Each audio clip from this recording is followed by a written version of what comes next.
بسم اللہ الرحمن الرحیم۔ السلام علیکم۔ زمزم ٹاکس میں خوش آمدید۔ بسم اللہ الرحمن الرحیم۔ نحمدہ صلی اللہ رسول الکریم۔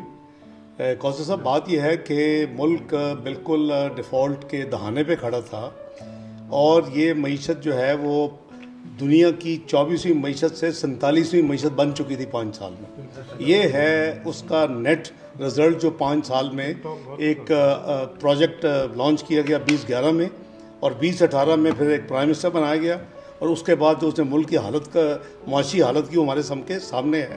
تو پاکستان جو ہے وہ بالکل سخت ترین چیلنج سے گزرا ہے، اور میں نہیں کہہ رہا، دنیا یہ کہہ رہی تھی، اور شاید یہ دنیا یہ توقع کر رہی تھی کہ یہ ملک خدا نہ خواستہ ڈیفالٹ کرے تو پھر ہم اس کے ساتھ نیگوشیٹ کر رہے ہیں۔ میں کہہ چکا ہوں یہ پہلی دفعہ نہیں، اور میں سمجھتا ہوں کہ اللہ تعالیٰ کے فضل و کرم سے اور عوام کی دعاؤں سے پاکستان کو ہم نے اس بھنور سے نکالا، ان چیلنجز سے نکالا۔ دنیا اور ود ان پاکستان کے اندر بھی ایسے لوگ موجود تھے جو کہ نئی ڈیٹس دیتے تھے ہر ہفتے کے فلاں مہینے میں اور فلاں ہفتے میں یہ ڈیفالٹ کرے گا۔ تو اللہ تعالیٰ کے فضل و کرم سے پاکستان نے ڈیفالٹ بھی نہیں کیا۔ پاکستان کے ریزروز بھی ہم نے $13 بلین پہ ہم نے نیشنل ریزرو لے کے گئے، اور انفلوز اور بھی اس میں اب اگلے 2 مہینے میں آنے والی تھی۔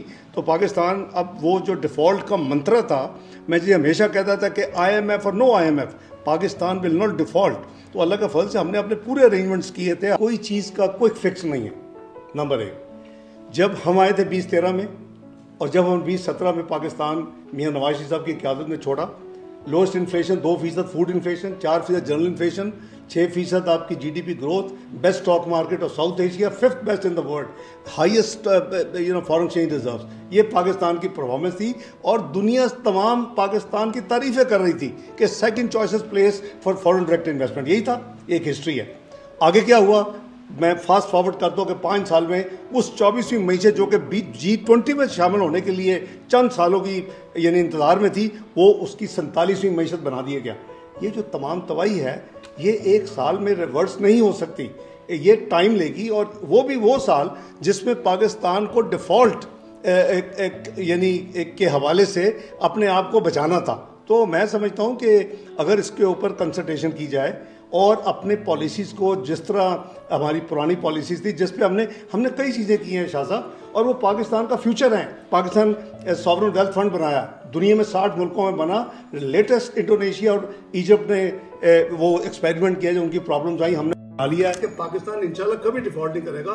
دیکھیں، ہم ایسٹ سالوینٹ ہیں، ہماری اپنے اثاثوں کی کمی نہیں ہے، ہم لیکوڈیٹی کرائسس ہے، اس کے لیے ہم نے جتنی میں نے اسکیمیں آپ کو بتائی ہیں پاکستان ساورن ویلتھ سمیت، وہ ساری ہمیں اس کو لاگو کرنی ہے۔ اس کے نیچے ہمارا ایک سب فنڈ بنے گا ایگریکلچر کا، ایک ہمارا سب فنڈ بنے گا مائنز اینڈ منرلز کا، ایک ہمارا سب فنڈ بنے گا IT کا۔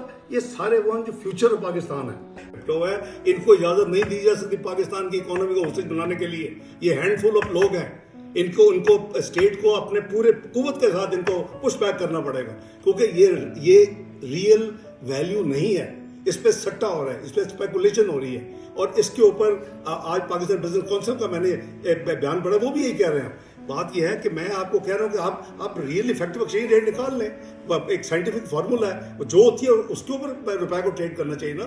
اب IMF ہو چکے آپ کا political, I would say partially stability almost ہو چکی ہے۔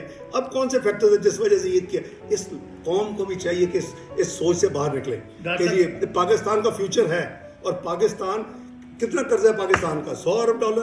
ابھی تو ہم نے 98.8 سے 94 پہ لے کے آئے جب ہماری حکومت تھی، جب میں فائنانس منسٹر تھا۔ اس کا مطلب ہے کہ آپ انارکی پھیلانا چاہتے ہیں، آپ ملک میں آپ افراتفری، اور آپ ملک میں ایک جو کلٹ اپنا یوز کر رہے ہیں، اس کی اجازت نہیں دی جا سکتی۔ وہ PTI ہو، وہ ہماری کوئی جماعت کے کسی کو اجازت نہیں دی جا سکتی۔ Pakistan comes first. جی کہ میاں نواز شریف صاحب کی واپسی اکتوبر کا فیصلہ اناؤنس ہو چکا ہے، اور یہ میاں شہباز شریف صاحب اس کو پبلک کر چکے ہیں۔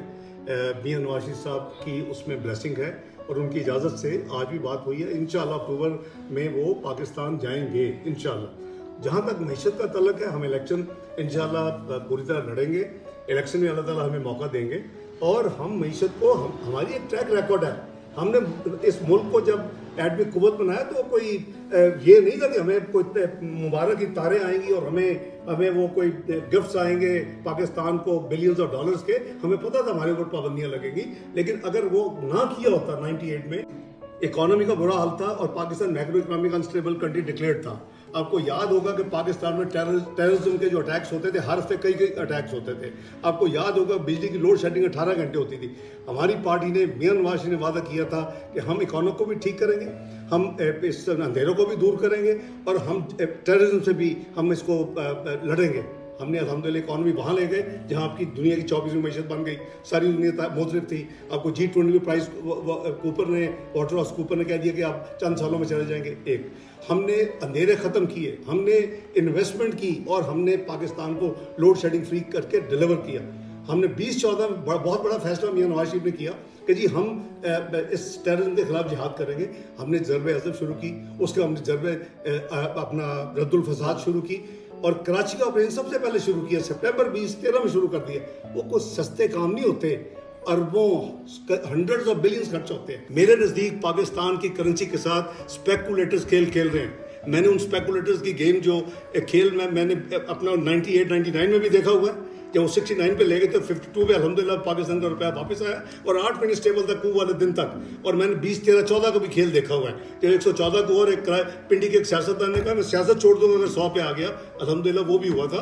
تو یہ اسپیکولیٹرز, ان کو یہ اسٹیٹ کا کام ہے, یہ سینٹرل بینک کا کام ہے, یہ حکومت کا کام ہے کہ ان کو نکیل ڈالیں. ویڈیو کو لائک کریں, شیئر کریں, اور کمنٹ سیکشن میں اپنی قیمتی رائے سے ضرور آگاہ کریں, اور ہمارے چینل زمزم ٹاکس کو سبسکرائب کرنا مت بھولیں.